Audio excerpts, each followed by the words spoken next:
Toto Wolff and his Mercedes team are on the hunt. After a dramatic start of the season which caused many headaches, the team finally found their way forward. It has been a long time since Mercedes had to chase rather than lead, and many experts expected Mercedes to be incapable of coming back. But Toto Wolff and Andrew Shovlin recently said that they are only 2 to 3 tenths away from the race pace of Red Bull and Ferrari. While Hamilton and Russel do their best in the races, Wolff keeps on insisting his team brings more upgrades and further develop the car. Their comeback is incredible and in some ways a miracle, but what else can we expect from the Mercedes team this year? How do the recently installed upgrades actually work? What other updates have they planned, and in what ways should Mercedes improve itself in order to close the gap with Ferrari and Red Bull? Let's find out. Toto Wolff certainly has reason to smile after a dramatic start to the season. Even more reason to smile is the overall improvement in race performance. Mercedes lost on average between 0.5 to 0.8 seconds per lap to Red Bull and Ferrari. The ultimate low point was the Grand Prix of Imola, where Hamilton was lapped by Max Verstappen. After the race, Toto Wolff openly offered his sorry for the undrivable car, as he called the Mercedes W13. Hamilton's frustration was understandable, and his response showed true desperation. However, ever since the FIA announced new regulations to reduce porpoising, Mercedes seemed to be able to improve their car at an astonishing rate. Many floor-stabilizing updates were brought to the Silverstone Grand Prix to reduce porpoising, and with success. The car was much more stable on the straights, and although there were some complaints about porpoising from both Mercedes drivers, the car was predictable and drivable. Even more interesting was the race pace of Hamilton. Instead of having a half-second deficit per lap, he was the faster man on track after Verstappen damaged his car. Hamilton had a real chance of winning the Grand Prix were it not for the late safety car after Ocon had to park his car on track due to engine problems. Before we dive into the future upgrade plans of Mercedes, let's quickly analyze the Silverstone updates that caused them to close in on the top teams. It becomes a bit technical, so make sure to keep your attention. Mercedes brought upgrades for their front suspension, side pods, floor, rear wing, and the so-called bib wing.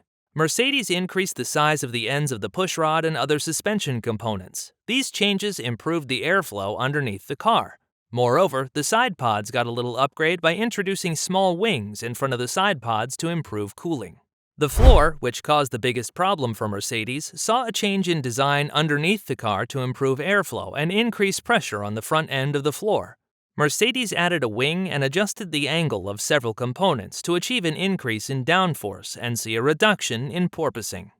The bib wing, which hangs underneath the cockpit ahead of the floor, got an adjustment in design to improve airflow under the floor. The bib wing is an important element, as it is the starting point where a vortex is created that rolls along the step under the floor, resulting in an increase in downforce. Mercedes also looked at Red Bull to improve their car and introduced a new rear wing with less camber, smaller angle, to reduce drag.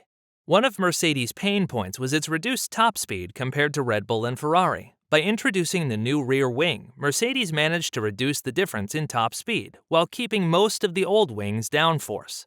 Updates don't necessarily work, but after seeing the competitiveness of Mercedes in Silverstone, it was clear that the Mercedes updates do work. For those of you that might refer to the lack of competitiveness during the Austrian Grand Prix, it is important to mention that George Russell drove with the old-spec rear wing, which has lots of drag, and was therefore not competitive in Austria. Hamilton, however, made a crucial mistake in qualifying and had to fight its way forward during the sprint race and feature race. However, if we analyze the lap times and distance between Hamilton and race leader Charles Leclerc, we see something very interesting. Charles Leclerc made his stop in lap 27, followed by Hamilton in lap 28. Both drivers went from the mediums onto the hards. The difference between Leclerc and Hamilton after the first pit stops was 32.8 seconds.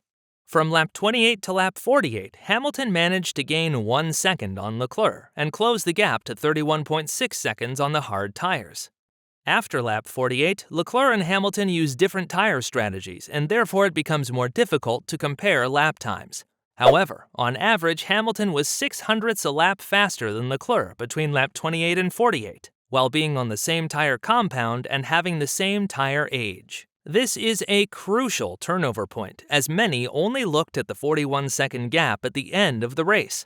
However, Hamilton was on a different strategy, and with no real chance of attacking the frontrunners and with no one behind him to challenge him, there was no real reason to go flat out. Andrew Shovlin, technical director at Mercedes, said that they are closing the gap with the top teams and only have to find another 2 to 3 tenths a lap to consistently fight for wins. So what upgrades has Mercedes planned for the future? The last couple races revealed that Mercedes is fast in high-load, high-speed corners. This reveals a good aerodynamically built car. However, Mercedes still struggles with the lower speed corners, which is a strong point of mainly the Ferrari.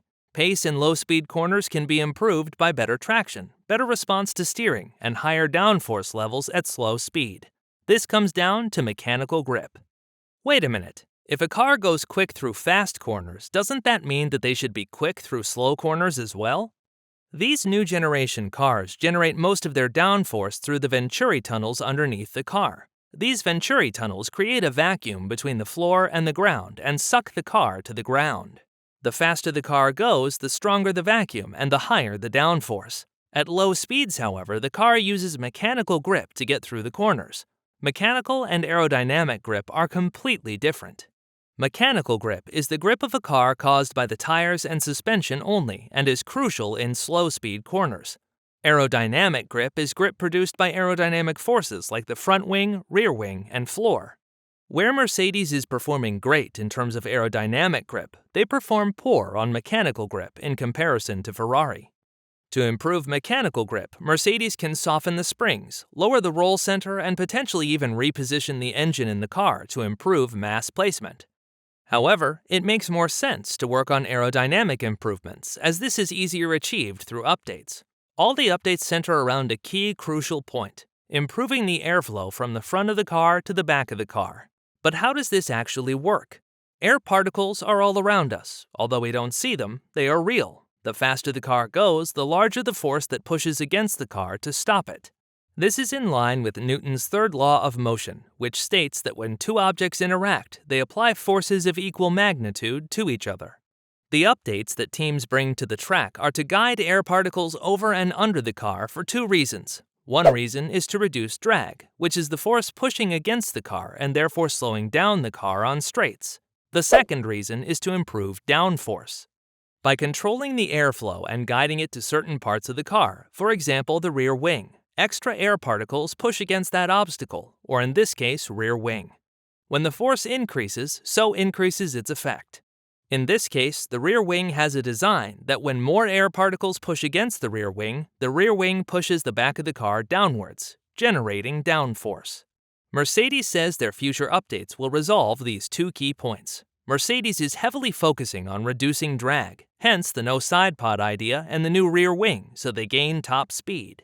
The other way is by improving the aerodynamics of the car to generate more downforce by guiding airflow to certain parts of the car to increase the force pushing on the car components.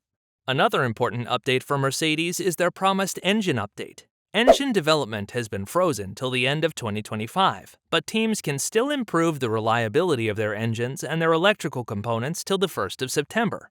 Mercedes expects to increase their horsepower count by 15, making their engine just as powerful as the Ferrari engine. There are many reasons for Toto Wolff and his team to smile again after such a difficult start of the season. Although they are not where they want to be, it seems they understand their car better than before and are a force to soon be reckoned with.